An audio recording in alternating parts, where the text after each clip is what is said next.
پوری قوم آج اپنے شہیدوں اور غازیوں کو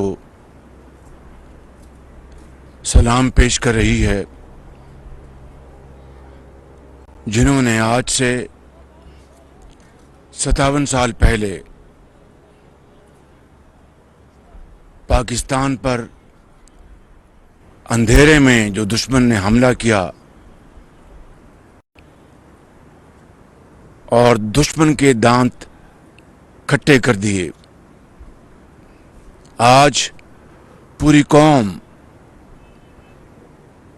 ان شہیدوں کو سلام پیش کرتی ہے، غازیوں کو سلام پیش کرتی ہے۔ آج سے 57 سال پہلے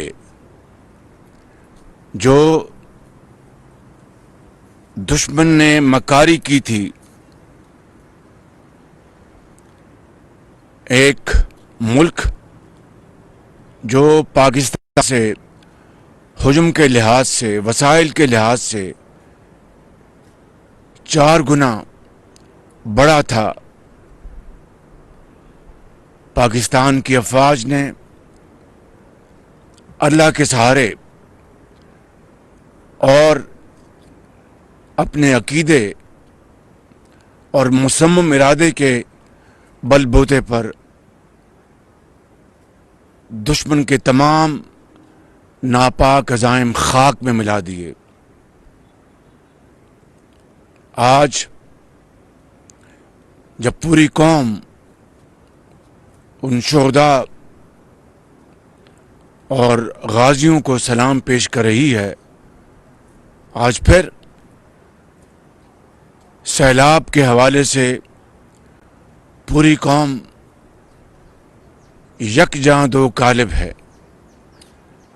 آج پھر جنگ ستمبر کی طرح نہ کوئی پنجابی، نہ پٹھان، نہ سندھی، نہ بلوچ، نہ کشمیری، نہ بلتی، بلکہ مسلمان اور پاکستانی کی طرح ایک لڑی میں پروئے جا چکے ہیں، اور ان تلاطم خیز دریائی اور بارشی سیلاب کا دن رات مقابلہ کر رہے ہیں۔ پاکستان کی تاریخ میں اس سے پہلے قدرتی آفت کے حوالے سے اس سے بڑی تباہی دیکھتی آنکھ نے دیکھی نہیں تھی۔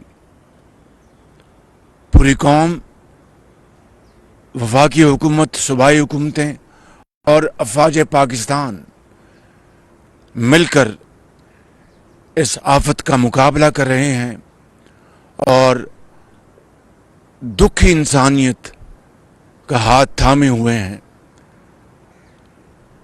افواج پاکستان کے افسروں اور جوانوں نے ایک مرتبہ پھر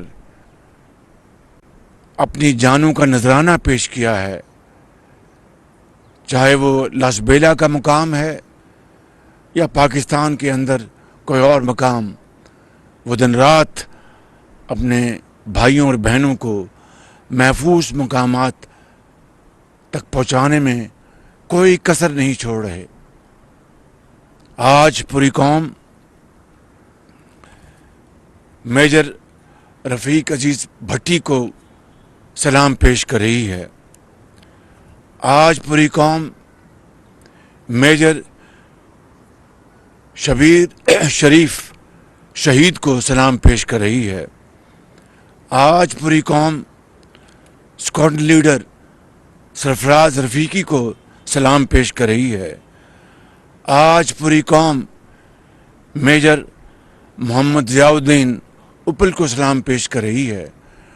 ہر اس شہید کو، ہر اس غازی کو جنہوں نے اپنی جان کی پرواہ نہ کرتے ہوئے پاکستان کی ایک ایک انچ کو محفوظ کیا، یہ عظیم قربانی کی داستان رہتی دنیا تک یاد رکھی جائے گی، اور انشاءاللہ پاکستان ضرور یہ ملک اقوام عالم میں اپنا مقام حاصل کرے گا۔ پاکستان پائندہ باد۔